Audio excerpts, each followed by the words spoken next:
All right, welcome to another current event update where we dive into the story shaping our world and bringing clarity and insight from a biblical perspective. And obviously, we're looking at the scriptures and we're looking at prophecy. And here we have today a very special guest, Jacob Prash. How are you, Jacob? Better than I deserve to be, as always. Well in Jesus.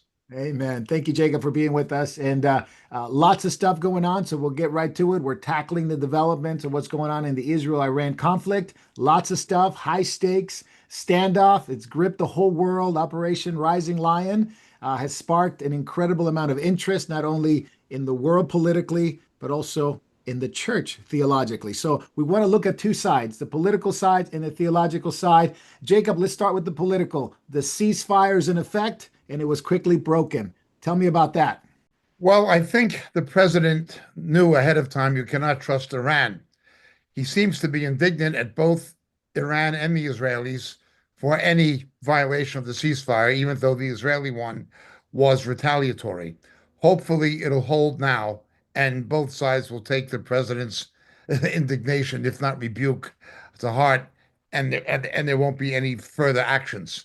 What we do also know is that although there was not a regime change, Khomeini has transferred much of his power to the next generation of leaders of the Revolutionary Guards Yeah, of Iran. IRGC. Yeah. Yeah, IRGC. The senior existing leaders were all killed by the Israelis, of course. So now it's the next generation of leaders, the underlings, who also know that the Israelis know who they are, um, and and are marked men if the ceasefire is violated. So he's not abdicated power. He will still have political influence and a degree of control, but not as much as he quite did. He'll be focusing more on religious control with a political influence than as being the absolute dictator that he had been before the operation began with the Israelis, followed by the American Midnight Hammer response to the subterranean uh, facilities for uranium enrichment to produce weapons grade uranium by the Persians, by the Iranians. So he does not have the same power he had, but he's still there. There's not been a regime change, and we have to understand the importance of that, both politically and theologically. Yes, Jacob. Let me talk about the U.S. involvement in the airstrike. We were obviously talking about this on Saturday when we heard the news. The B-2 bombers, stealth bombers from Guam into Iran. Now the question is, did they get all the uranium? There's questions. Even the White House must maybe admitted it that they might not have gotten all the uranium. Do you think they did, or what's going on there? Probably not, but the issue is not the uranium itself. The issue is the capacity to enrich it with centrifugal force, the centrifuge capacity to enrich it to weapons grade, 80 to 90% from its present level of about 60% or 60% plus. That is the issue. It's not the uranium itself, it's the enrichment capacity. So I'm not as concerned about the uranium per se. Do you think that would bring Trump into a situation here domestically where now they're calling for that he violated the rules, I guess the rules of a president according to the Constitution, Article Section 8, regarding his powers? Oh, what's going on there? Because there have been a lot of calls for, not only impeachment, but, dragging us into war, violating the law and not approving from Congress. As always, the Democratic Party, which has gone so far to the left, and even the so-called former centrists must placate the left, are trying to capitalize on it politically or save face politically. The Democratic Party is embarrassed. Both Barack Obama and Joe Biden pursued this JCPOA agreement with the Iranians that was toothless, that didn't have inspections, international inspections, without a month's notice, that would have allowed them to attain weapons grade fissionable material by 2030. And they gave them tens of billions of dollars in unfrozen funds, plus pallets of money illegally, secretly, for which there's been no accountability by both Obama and Biden.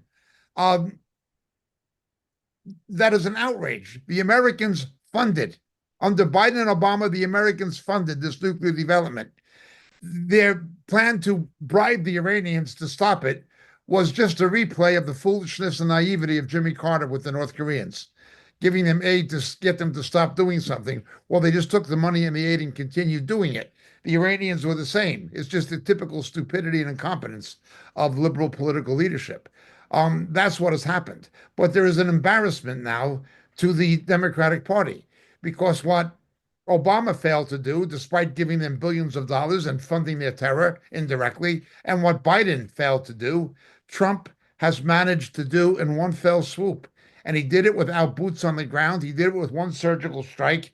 He just did it once and he did it very quickly and successfully. He's neutralized their capacity to develop nuclear weapons, certainly in the near to medium, if not longer term. So they're first of all embarrassed. Secondly, their party is also somewhat divided. You have Mr. Fetterman, who agrees with what Mr. Trump did, and he even wanted Mr. Trump to go further and bring about regime change or to kill Khomeini. So you do have a few sensible voices left in who are centrists in the Democratic Party, but then you've got the left, Alexander Ortega Cortez, who are the diametric opposite. It is a divided party. The Republican Party also has a division, but it's much smaller. You have Ron Paul, who's so right about so many things, but he's ideology driven to the point where he's non pragmatic and he does not live in the world of real politics all of the time. As much as I like him and agree with him on economic issues and other issues, I think he's wrong in this particular case. And there's another senator who's also wrong. Again, the rhinos are Democrats who sit on the opposite side of the aisle. But generally, among House Republicans and the Senate Republican body, they're supportive of the president. The Democrat Party is embarrassed because he succeeded. Yeah, and of course they're talking about Article 1, Section 8 and the Wars Resolution Act of 1973. Jacob, you believe he acted within his rights, within his power? Let's particularly look at this. There was no declaration of war. There's no boots on the ground. There's no ongoing military action. Thomas Jefferson was a strict constitutionalist. Did Thomas Jefferson violate the Constitution when the first time America intervened in a conflict abroad when the interests of the United States were being attacked with the Barbary pirates? No, he did not. Remember, the first time the United States became involved in something like this, it was also against radical Islam. It was against fundamentalist Muslims in North Africa, the Barbary pirates, who were attacking American ships and interests. That is what Thomas Jefferson did. Nobody has ever suggested he needed a declaration of war to respond to an ongoing attack.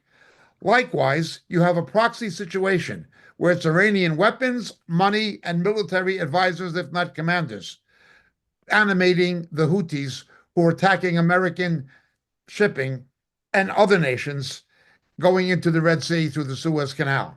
So it's the same thing with Jefferson. They're absolutely wrong in what they're saying. You do not need a declaration of war to respond to an ongoing threat, to an ongoing hostile action against the United States. You don't. When Gaddafi did what he did in the aftermath of the Lockerbie attacks, Reagan launched one night airstrikes against Gaddafi and changed everything. Immediately after that, Gaddafi stopped supporting terror in Europe and anti-American terror when Yeah, Reagan reacted. And I'm no fan of Ronald Reagan much of the time, but it was the same thing. It was a one-time response to an ongoing attack and threat of the United States. You had 8 American servicemen killed in Germany by Libyan agents. America responded. It's the same as the Barbary pirates, the same as what happened with Gaddafi during the Reagan years, and it's the same now with what the Iranians are doing. Let's remember, they've killed 609 American military personnel, most of them in Iraq, by proxy militias. that's right. And they've killed over 1,000 Americans, all told, American citizens. And they've not stopped. At the very time this was going on, they continued to animate their proxies, the Houthis, to attack American targets. It was a perfectly justified attack, as was taking out Soleimani. The Democrats are grasping at straws. Um, they're taking the Constitution out of the context of what it says. No, there's no declaration of war. Now, I understand what Lyndon Johnson did. That was an unconstitutional war. And I Yeah, understand the war powers limitations are necessary to stop what Johnson got America into again. I that's right. fully understand that. But a surgical strike or a given response to an ongoing attack against the United States does not require congressional action. He did certainly inform the Senate Majority Leader, Mr. Thune, almost certainly, and he absolutely publicly disclosed, informed certain House leaders as well, especially the Speaker of the House, Mr. Johnson. He told them it was not like there was no congressional notification, but there was not a session of Congress to tell Iran what you're going to do in 48 hours. Yeah, That is how stupid the Democrats are. You have to have a vote in Congress to let the enemy know what you're planning to do. That is how stupid the Democrats are. But that kind of stupidity, unfortunately, did not have its way, and God forbid they should ever get control of the Congress again. It would have been a disaster. Can you imagine the disaster if Kamala Harris had been president? Iran would be well on its way to having a nuclear weapon the week after next. And this would have been a total mess up. Nothing would have happened. She would have tried to bribe them. She would have played the Jimmy Carter, Barack Obama, Joe Biden politics of trying to be nice to them and give them money, try to pay them to be your friend when they hate you, when they take the money and continue on the same path. This is the stupidity of Harris and of Biden and Obama, but it goes back to Jimmy Carter. The same kind of nonsense. You cannot play that way with people who have an inimical ideology. And in Iran, it is driven by fundamentalist Shia Islam. Jacob, I wanted to ask you real quick before we move on to the theological side. Of course, there's Thomas Massey, Marjorie Taylor Greene, Tim Burchett, Senator Paul that you mentioned, Warren Davidson. Some of these MAGA supporters and some of the libertarians are trying to, break from that idea that Trump is, pretty much acting on his own, and they want to break away from him. Do you think there's going to be this rift within the party? Not majorly, because they realize their own political future is tied to his successes. Secondly, they don't want to empower the Democrats. But Hmm. the aforementioned, including Marjorie Taylor Greene, who says a lot of good things, I often agree Yes. with them. Yes. You know, they are ideologically driven. Now we're all ideologically driven, but not to the point where common sense is is rejected, is thrown out the window. If someone held to ideology radically, if Thomas Jefferson radically held to ideology, there would have been no Louisiana Purchase for 12 cents an acre. America's size would not have more than doubled by Thomas Jefferson making the federal government the biggest holder of land with the Louisiana Purchase. The deal was on the table. Napoleon needed money. The land was there. It doubled the size of the United States. Yeah. Then there was a Clark expedition. Now, that was ideologically contrary to Jeffersonian fundamentalism or Jeffersonian constitutionalism. But you have to use common sense. Yeah. You I have to, think you know, I have the idea that uh, women should only have female psychiatrists and men should only have male psychiatrists because the smartest man in the world, apart from Jesus, cannot understand the female mind beyond a certain point, and the smartest woman in the world cannot understand the male mind beyond a certain point. I think that's a general principle. Okay. But if somebody's going to jump off a roof or commit suicide, you get the nearest shrink to try to talk them out of it. You have to use, you cannot be driven by ideology. You have to subordinate the ideology, the ideological ideal in terms of practical praxis in emergency situations. That's just the way it is. I have the idea that men don't have babies and women don't have prostates. Therefore, GU specialists medically should be male to relate to the patient, and obstetrician should be female. But if a woman goes into labor on an elevator, what do you've got to put that to the side and deal with the situation at hand. And I don't think that Taylor Greene grasps that, and either does the other aforementioned members of the Republican caucus. Ideologically, I agree with them in principle, but in praxis, emergency situations, crisis situations, the rule book has to go out the window. Yeah, I think perhaps they don't think this much of a threat. I mean, they've always been isolationists and non-interventionists within the government. Yes. We've had them. There's no difference now, but I think that just voices are saying that you betrayed us, Trump. You betrayed us. You said no new wars, no new Well, wars. And I think, let's go back to the Barbary Pirates, the yeah, first time Islam attacked American interests. That was a long time ago. That was before only Britain and France were global superpowers. That was a long time before the United States was really anything but a second, if not third rate power on the global stage.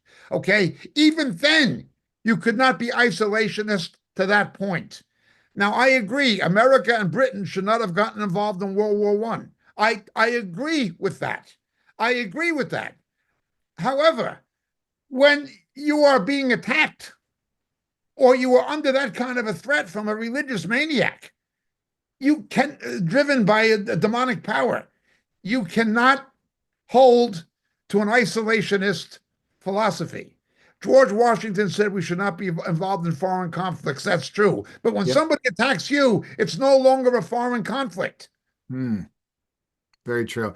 Jacob, before we finish on the political side, give me a quick analysis of Russia and China possible involvement in not only a peaceful resolution, they say, which I wouldn't trust them, and the fact that they don't want the Strait of Hormuz to be shut down, which is interesting because Iran already in parliament said that they will. China doesn't want them to do it. But just give me a quick analysis of those two countries getting involved. First of all, what Medvedev said is insane, that Russia and other countries can rearm Iran with nuclear weapons, even though the Americans destroyed those underground enrichment facilities. It just shows you how insane the Putin regime is. Okay, that's first of all. China and Russia have economic interests. Russia has to do with oil, and it is obtaining drones and other technologies from Iran to fight its war in the Ukraine. Russia has an interest. China needs Iranian oil. That is their interest. They're not there because they like Iran. They're there because of self-interest. Okay. And they're trying to protect their self-interest. But additionally, they are in the same situation, ironically, as Britain, France, and Germany. Once more, it is Uncle Sam.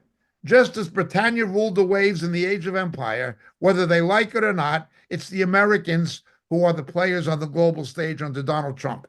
They've not receded the way they did under Obama and Biden. They're at the forefront again, dealing with the issue. And it sidelines them and it makes them look like impotent powers. It challenges their position and illusion of prowess in the eyes of their own people. So they have to try to exert themselves on the global stage. That is the other thing. They're concerned about their own image and they're concerned about, frankly, oil and arms exports. That is what it is about. They do not want the Straits of Hormuz closed, obviously, because how's China going to get the oil? Absolutely. Jacob, let's deal with the theological side, what was revealed to the prophet Daniel in the book of Daniel, and the possibility of regime change in Iran, or maybe not regime change in Iran. But I wanted to get your thoughts on the spiritual side, which is the most important part. This is what I've been saying from the beginning. Even before the attack on Iran, we've been saying it for a couple of certainly years, and especially in recent months, and more especially in recent weeks.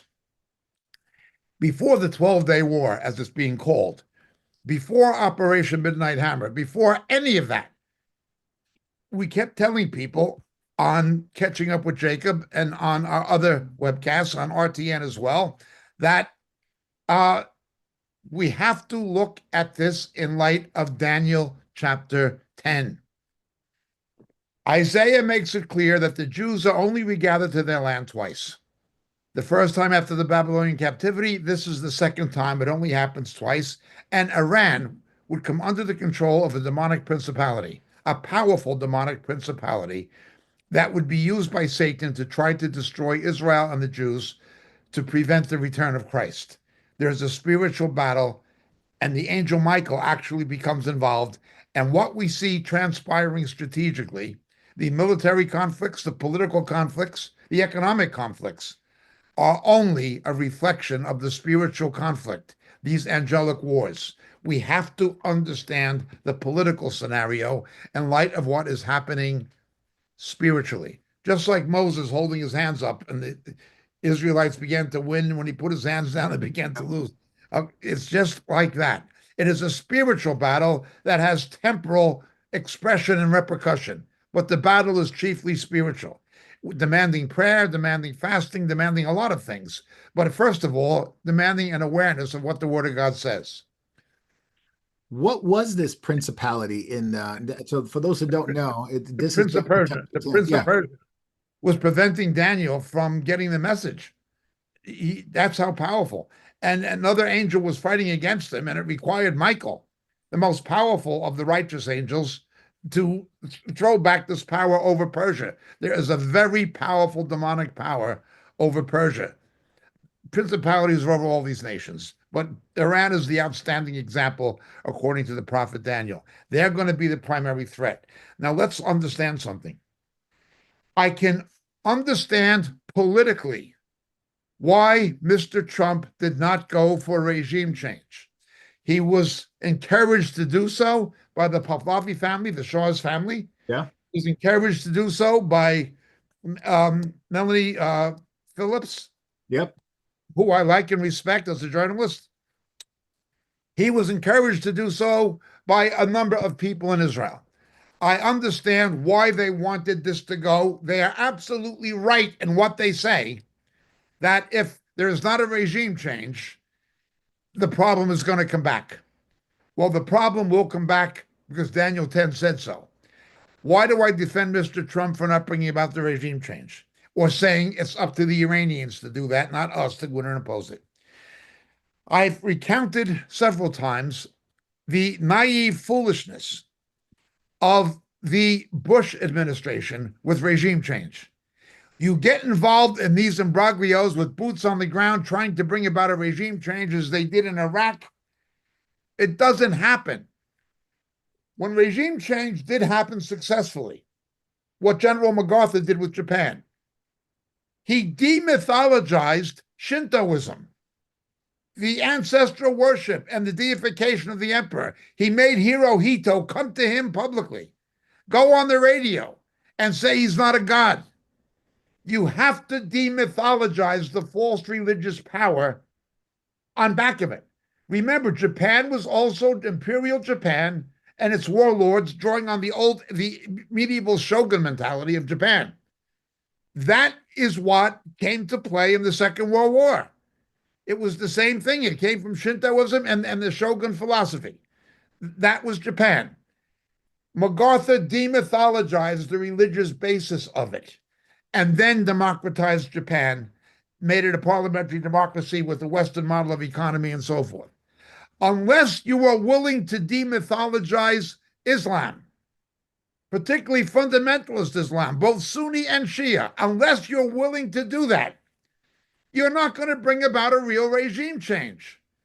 You get rid of these dictators, and if you give them a democratic right to vote, you see what happens. They're going to vote for a fundamentalist. They're going to vote for another radical. If this guy goes in Iran, the people who taking his place will most likely not be westernized moderates. It could be the communists. Yeah. In Iran, they call mechs or something of this nature. Yeah, it's the Mujahideen, basically. The Yeah, Mujahideen. yeah, Back. Yeah. correct, correct. Who had ties to the Syrian and Iraqi Ba'athist Party ideologically. They were basically ideologically communistic. Yeah, they're Uh, the MEK. If somebody wants to look it up, MEK, it's MEK, the yes, MEK, yes, acronym. yes. This is the problem. You have to demythologize Islam. Now, Bush could not do that. The Saudi Arabians had his administration in their back pocket during and after September 11th. The Saudi Arabians had the Bush Cheney administration in their back pocket. He wasn't going to demythologize Islam the way MacArthur demythologized Shintoism. It's impossible. Getting involved in an imbroglio with boots on the ground, I don't blame Mr. Trump one bit. That would have violated the principles of MAGA, of MAGA. That would have made Rand Paul and Marjorie Taylor Greene correct. If he did that, they would have been correct if he went Hmm. that far.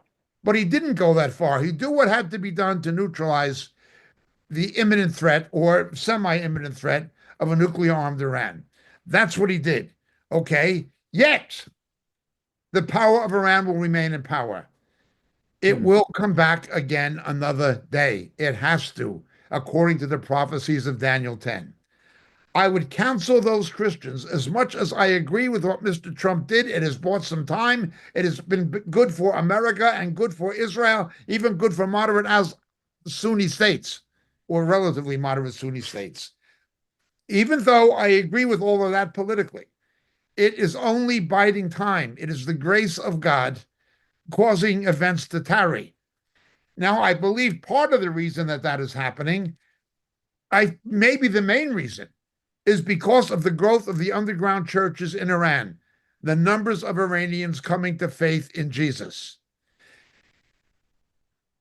The next step would have been, if Iran didn't stop, would have been to bomb Karg Island and to destroy their oil export industry completely. That didn't happen.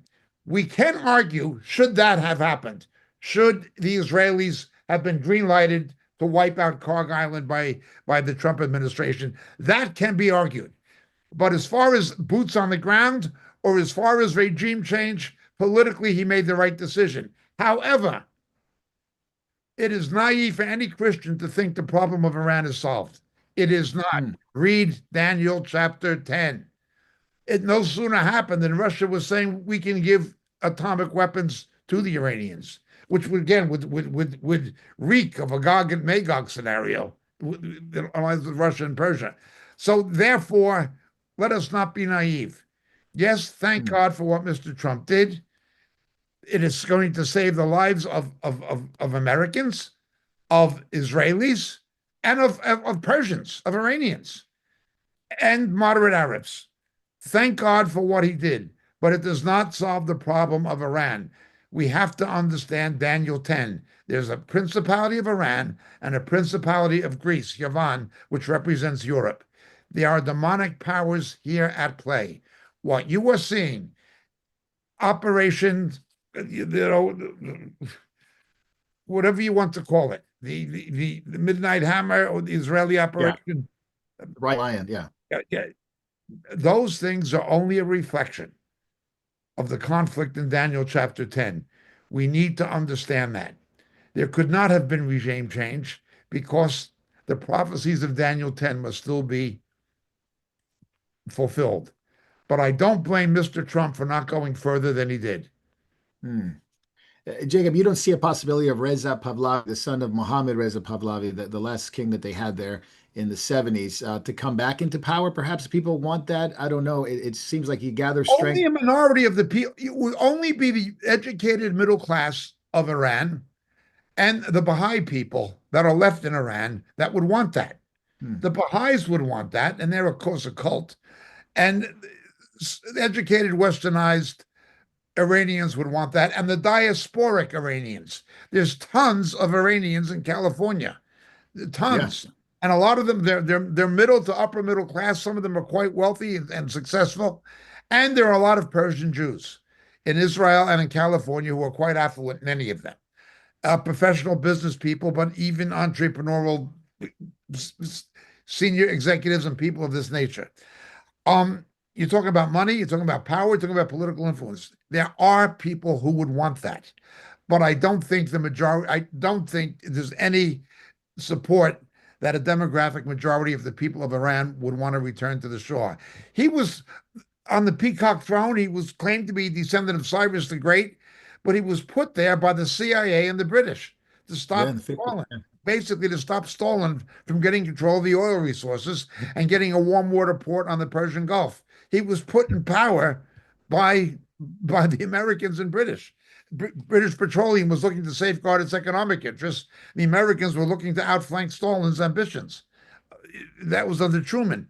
Um, he was not the nicest guy in the world. He was rather, now he's not nearly as bad as the mullahs, There was progress. He was not as despotic as they were, but he was not a popular figure. Even many liberal and westernized Iranians didn't like him. Let's remember that. Now, he's better than what's come since, Yes. but he had a secret police called Savak, Yeah. and they could be quite brutal in their own right. Yeah.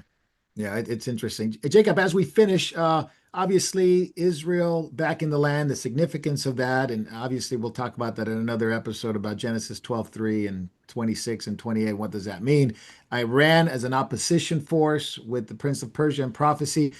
What are Christians to do, and how do we deal with that as believers looking at this prophetically, and what is our role in it? From the beginning, I was saying pray for President Trump, pray for the peace of Jerusalem, and pray for the believers in Iran, and that God may add to their numbers more people being saved out of this barbaric Shia Islam.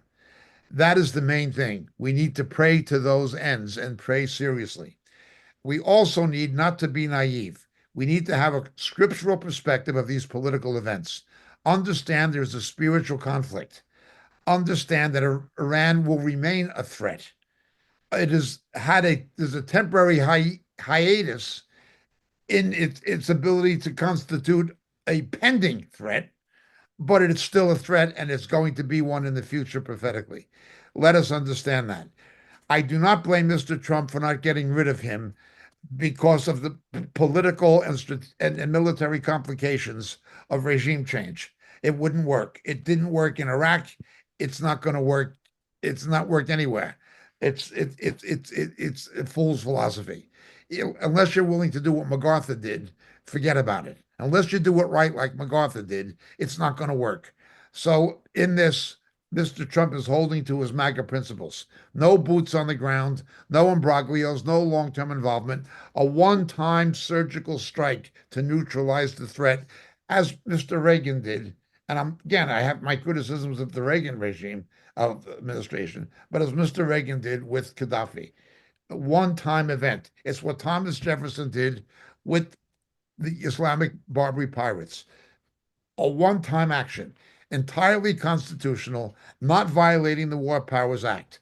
And the stupidity of Democrats wanting to impeach him and say he violated the Constitution, the idiocy of Bernie Sanders, and the compound idiocy of what Alexandria Ortega Cortez is saying about impeachment.